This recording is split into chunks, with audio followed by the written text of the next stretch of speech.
आत्ता मध्यवर्ती बँकेच्या मी सभागृहामध्येच आहे. बैठकीमध्ये हा विषय चर्चेला गेला.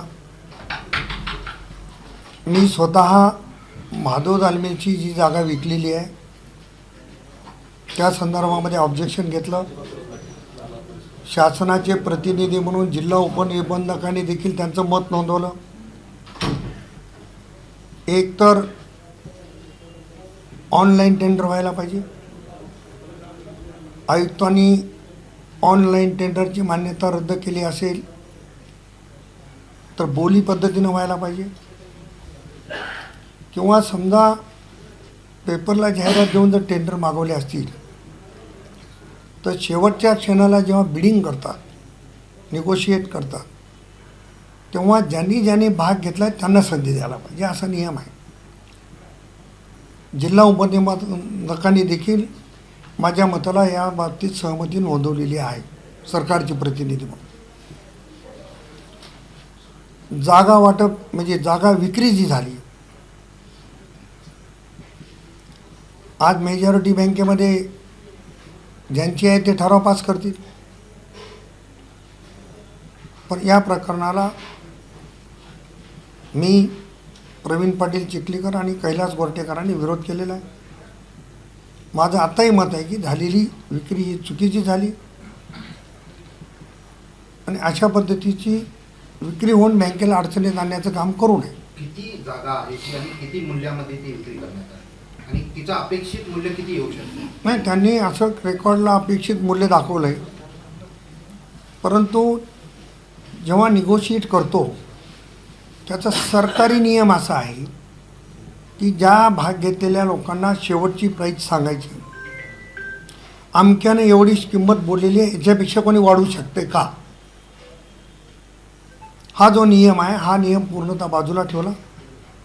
निगोशिएट करताना याचं त्याला कळू दिलं नाही, त्याचं याला कळू दिलं नाही, कोण किती रकमेचं भरलं आहे शेवटी ओपन करणं हे गरजेचं होतं, ते केलं नाही. म्हणून झालेली प्रक्रिया चुकीची आहे माझं मत आहे. कुंटुरकर शुगरच्या संदर्भानं गेल्या 2-3 दिवसामध्ये वर्तमानपत्रात बातम्या येते, चांगली गोष्ट आहे की बँकेच्या वसुलीसाठी बँक प्रयत्न करते, पण कुंटुरकर शुगरला वेगळा नाही आणि भाऊराव चव्हाणला वेगळा नाही का? कुंटुरकर शुगरला वेगळा नाही, हुतात्मा जयंतरावला वेगळा नाही का? तुम्ही का कुंटुरकर शुगरची विक्री झाली आणि वसुली झाली नाही म्हणून कोर्टात रीट दाखल केली. हुतात्मा जयंतरावची देखील रीट दाखल होती. नियमबाह्य संचालक मंडळाने ती रीट वापस घेतली. कुठलीही रीट एकदा दाखल ज्या कारणासाठी दाखल झाली त्या कारणाची पूर्तता झाल्याशिवाय रीट वापस घेता येत नाही, असं माझा अभ्यास आहे. पण बँकेचा रिमोट कंट्रोल अडचणीत येऊ नये, त्यांच्यावर काही येऊ नये म्हणून रीट वापस घेतली. जिल्हा उपनिबंधकांनी सरकारचे प्रतिनिधी म्हणून बैठकीत सांगितलं, एकदा रीट दाखल झालेली वापस घेता येत नाही. पण संचालक मंडळाने ठराव केला आणि जयंतराव पाटील कारखान्यावर जी रीट दाखल झाली ती हायकोर्टातून वापस घेतली. म्हणजे बँक चालवायची असेल तर एकाला एक न्याय आणि दुसऱ्याला दुसरा न्याय, ती गोष्ट चुकीची आहे. आणि जी रीट वापसच घेता येत नाही ती कशी घेतली याची चौकशी झाली पाहिजे.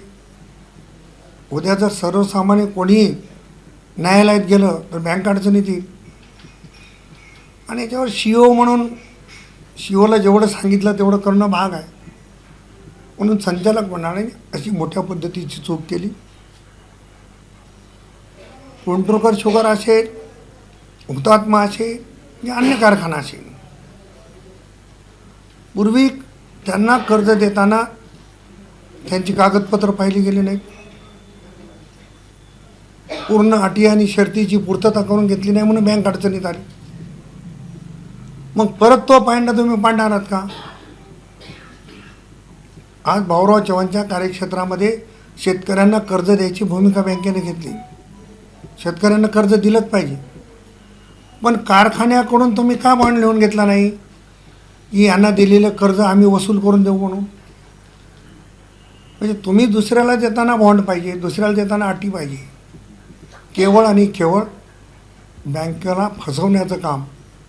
काही संचालकसुद्धा याच्यात अडचणी देण्याची शक्यता आहे.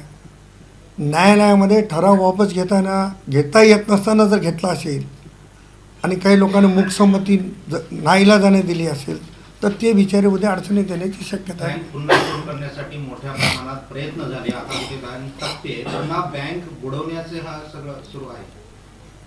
असंच म्हणावं लागेल. कारण ज्यांच्या हातात राज्याची सत्ता होती त्या काळात बँकेला पैसे मिळाले नाहीत. विलासरावजी देशमुख साहेबांनी बँकेला पैसे दिले. त्यानंतरच्या काळात आजपर्यंत थकामीची रक्कम मिळाली नव्हती. देवेंद्र फडणवीस साहेब उपमुख्यमंत्री यांनी अर्थनियोजन खात्याचे मंत्री झाले. त्यांनी थकहमीची रक्कम आमच्या विनंतीने दिली. आम्ही हे नाही बघितलं की बँक कोणाच्या ताब्यात आहे, बँक चालली पाहिजे, सरकारकडून मदत झाली पाहिजे, हे केलं. परंतु आज अशा पद्धतीने जागा विक्री करणे, अशा पद्धतीने कारखान्याच्या वसुलीनं करता रीट मागे घेणे, निश्चितपणानं बँके अधोगतीकडे जायला काही वेळ लागणार. सरकार खात्याकडे, सरकार मंत्र्याकडे आपण काही तक्रार करणार नाही. निश्चित मी जरी केली नाही तर बँकेचं हित लक्षात घेऊन मी जे बैठकीमध्ये बोललो ते मला रीतसरवर कळवावं लागेल.